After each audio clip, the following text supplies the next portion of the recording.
Alright, magandang gabi na ho sa lahat natin ng mga viewers Luzon, Visayas at Mindanao all over the world. Welcome naman sa ating panibagong video, panibagong reaction, mga ka-action, mga kakamping. So eto na, mukha yatang natataranta na or kinakabahan na or nagpapanik mood na itong iniidolo ng mga DDS na si Vice President Sara Duterte. So alam naman po natin mga ka-action na noong February 2 nga, correct me if I'm wrong, may nag-file ng impeachment labang kay Sara Duterte at isa na dyan ang ML Party List, Akbayan Party List.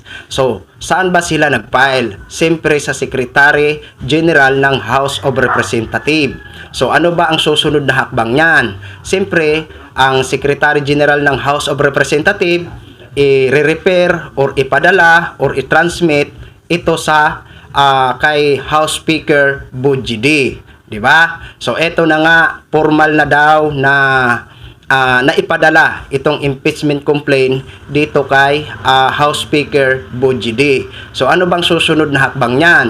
So kailangan po yan i-repair or ipadala or i-transmit sa Committee on Rules, mga ka-action. Kasi kailangan po yan ikakalindar. And then, ita-transmit pa rin yan or i-repair sa Committee on Justice. At dyan na po magsisimula ang hearing.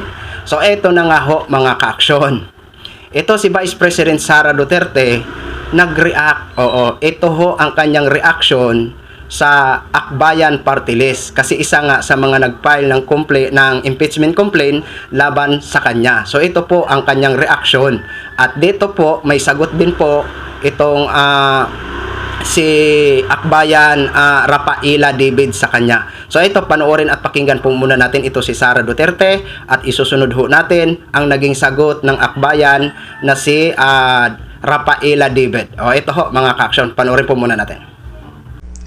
Mga kababayan, walang kredibilidad ang Akbayan upang mag-endorso o magsumite ng impeachment complaint. Ilang ulit ng hayagang ipinahayag ng kanilang pinuno ang kanyang intensyong tumakbo sa pagkapangulo.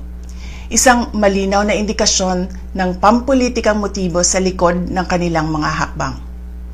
Huwag nating kalimutan ang makasaysayang talumpati noong Agosto 2024 ni Risa Ontiveros, kung saan malinaw niyang inilahad ang tunay na motibo ng Akbayan bilang isang grupo. At habang ang anak niya ay may kapangyarihan pa, hindi magiging madali ang ating laban.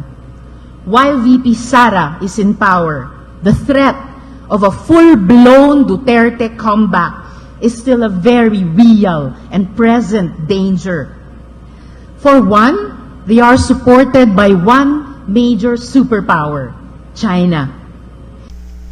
Kaya malinaw na lahat ng ito ay isang uri ng harassment at pang-aabuso sa proseso ng impeachment ng grupong Akbayan. Hindi malinaw kung ano ang ipinaglalaban nila para sa kaayusan ng bayan, pero napakalinaw ng kanilang pamumulitika at pagpapahirap sa usaping diplomasya ng ating bansa. So yun na ho mga ka-action, mga kakamping, no? Anong sabi niya? Wala daw kredibilidad at harassment daw ito at pampolitika itong pag-file ng impeachment complaint ng Akbayan. Wow!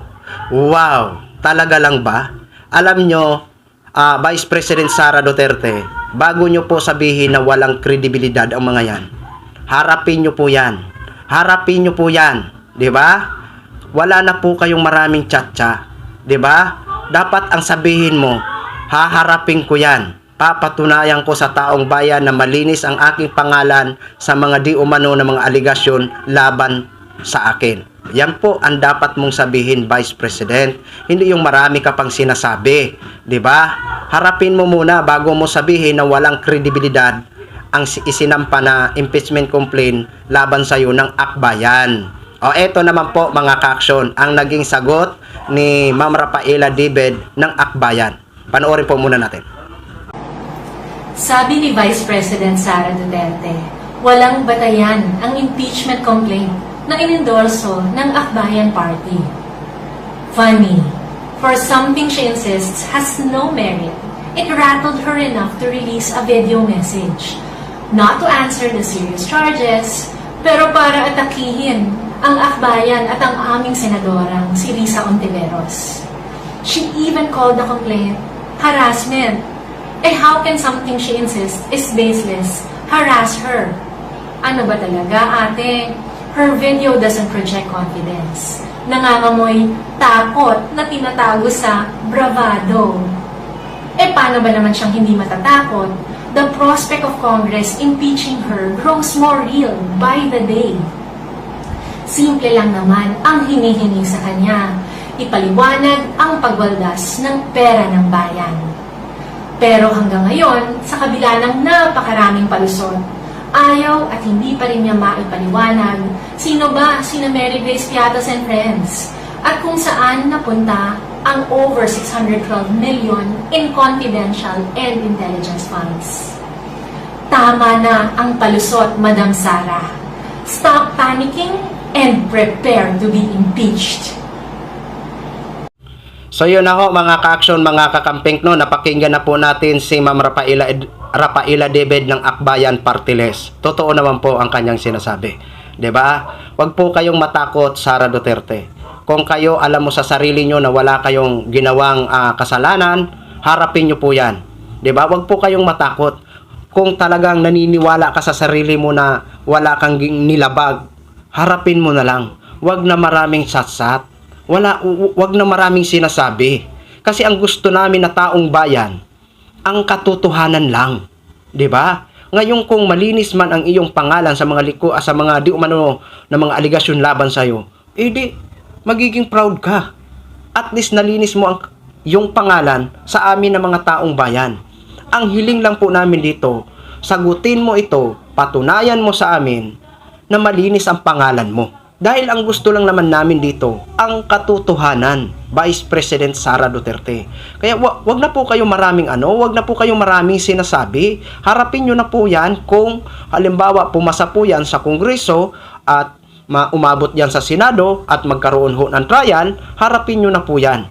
'Di ba? Kasi ang gusto lang namin dito, ang katotohanan. 'Di ba? So yun lang ho mga ka-action, mga kakamping, no, share ko lang ho sa inyo yan. Maraming salamat po sa ating mga viewers Luzon, Visayas at Mindanao all over the world. Ako po ang inyong lingkod, si The Action Man. Good evening, everyone.